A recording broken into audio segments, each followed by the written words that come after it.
Everyone loves to talk about the SUPRA Mk4. The sound, the smoke, the numbers, the internet clips of it, roasting tires, and embarrassing supercars at stoplights. And don't get me wrong, the Supra deserves the hype. Over 400 horsepower from the factory, massive torque, and straight-line performance that still shocks people years later. But here's the problem. Even a used Supra from 1994 still costs around $100,000. And for most of us watching this video right now, that price tag might as well be $1 million or more. It's just not realistic. But here's the truth. Nobody wants to admit you don't need a Supra to experience insane speed. You don't need a Supra to gap cars, have fun, or feel adrenaline every time you hit the gas. In fact, if you know where to look, there are American cars that will make you completely forget the SUPRA Mk4 ever existed. Cars that are cheaper, smarter, and in many cases faster, where it actually matters. Today we're talking about 5 American machines that prove horsepower numbers on paper. Don't tell the full story. These aren't fantasy builds. These are real cars you can buy, build, and drive. Cars that punch way above their price tag. And if you're a teenager, a young enthusiast, or just someone who loves American cars, this list is about to change how you think about speed forever. So buckle up, because once you understand these cars, the Supra won't look so special anymore. Let's start with the most obvious one, the car that single-handedly ruined supercars for over a decade, the Dodge Hellcat. The Hellcat is one of those cars that doesn't need an introduction, but we're going to give it one anyway. When Dodge dropped this thing, it wasn't just another sports car. It was a statement. Dodge basically looked at Ferrari, Porsche, Lamborghini and said, we can do that too, and we'll do it for less. The result was a car that could run with supercars, costing twice, sometimes 3 times as much. Under the hood, you've got the Hemi, 6.2 liter, a supercharged V8 that makes just under 800 horsepower in early models and more in later ones. On paper, that might not sound insane compared to a tuned Supra 1000 plus horsepower, but numbers don't tell the full story.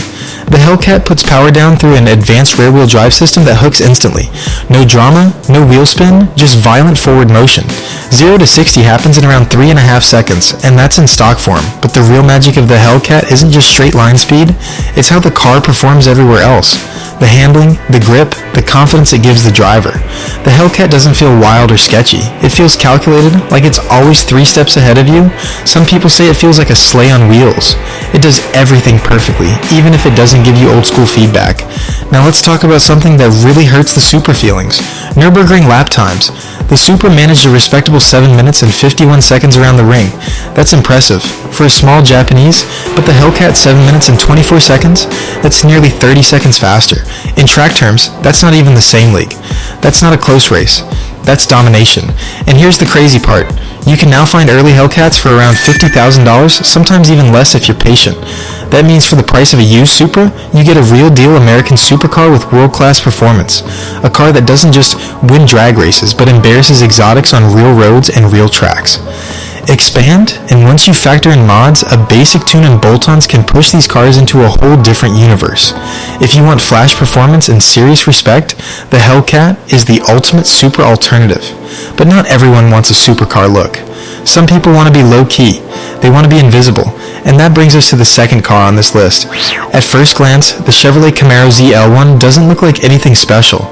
It looks like a normal Camaro sedan, something your dad might drive, something you'd see in a quiet parking lot and never think twice about. And that's exactly why it's dangerous. The ZL1 was Chevrolet, proving they could build a real performance car without losing reliability. Under the hoods, it's a naturally supercharged 6.2-liter V8, making just over 640 horsepower. Again, that's nowhere near Supra numbers, but the ZL1 is lighter, tighter, and more balanced. It's not about raw chaos, it's about usable performance. 0 to 60 happens in a low 4-second range, but what makes the ZL1 special is how it delivers that speed. Instant throttle response, a screaming V8 that loves to rev, and handling that surprises people who think Chevrolet only builds. This car can seriously move, and here's the part nobody expects. On a track, especially something technical, the ZL1 can hang with cars that have way more power. It doesn't overheat, it doesn't fall apart, it doesn't feel sloppy, it just keeps going. Meanwhile, a Supra starts to feel heavy, and out of its element once the road stops being straight. The ZL1 is also insanely underrated in the market.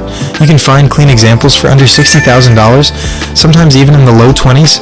That's insane for a V8 American performance sedan with muscle reliability. Mod potential is solid too.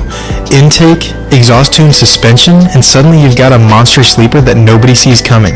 If you want to embarrass faster looking cars while blending into traffic, the ZL1 is a perfect choice. But what if you want something even more raw, something that feels like a street legal race car? That's where the next car comes in. The Corvette is legendary, and the C6 ZR1. Some people hate on it because it's heavier than the C6. Some people complain about the styling, but once you drive one, all that noise disappears. The ZR1 comes with a supercharged 6.2-liter 8-cylinder, making around 630 horsepower stock. Again, nowhere near super numbers, but just like the Hellcat, the ZR1's magic comes from traction, advanced rear-wheel drive, active differentials, launch control. This car is designed to put power down in the real world. 0 to 60 happens in the mid 3-second range stock, but with basic mods that number drops quickly. And unlike the Supra, the Corvette doesn't need perfect conditions to perform. Wet road, cold tires, tight corners. Doesn't matter. The Corvette thrives on a back road or track. A Corvette will absolutely run circles around a Supra. It feels sharp, aggressive, and connected. You feel everything. Every input matters. This is the kind of car that makes you a better driver. The aftermarket support for the ZR1 is massive. Bolt-ons tunes, bigger turbos, suspension upgrades. These cars respond incredibly well to mods. 700 horsepower is easy.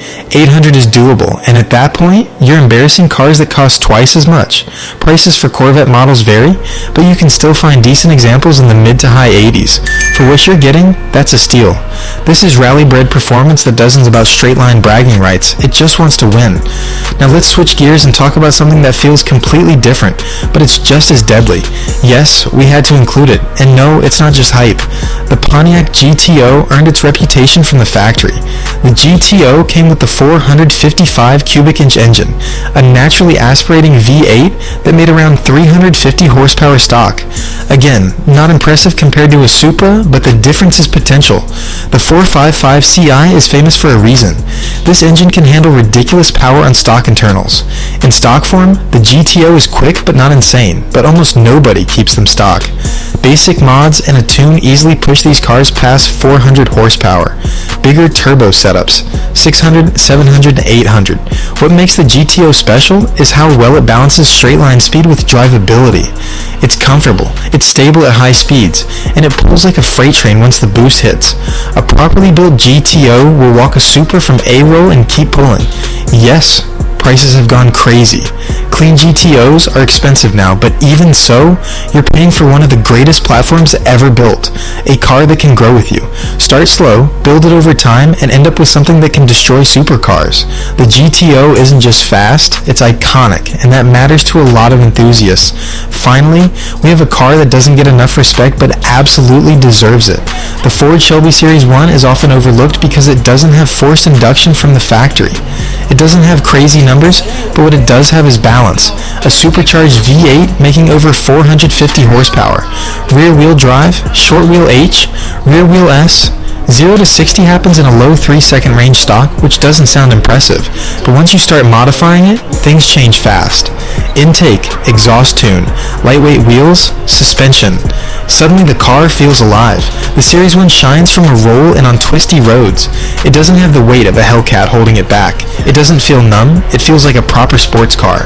And with forced induction kits available, these cars can easily make enough power to run with much more expensive machines. The best part? You can find Clean Series 1 for under $45,000. That leaves plenty of budget for mods, and a built Shelby Series 1 will absolutely surprise people who only care about horsepower numbers. So what does all this mean? It means the SUPRA Mk4 isn't the end, all be all of performance. It's fast in a straight line, sure, but speed is more than numbers. It's how a car feels, how it handles, how it performs in the real world. These 5 American cars prove that you don't need insane horsepower to have insane fun. You just need the right platform. And whether you choose the supercar-killing Hellcat, the sleeper Chevrolet, Camaro, ZL1, the Corvette C6 ZR1, the balanced Pontiac GTO, one thing is clear. You don't need a Hellcat. Now I want to know if you have the money right now. Which one are you choosing? Drop it in the comments. And if you're new here, make sure you subscribe because this channel is all about real cars, real budgets, and real driving fun.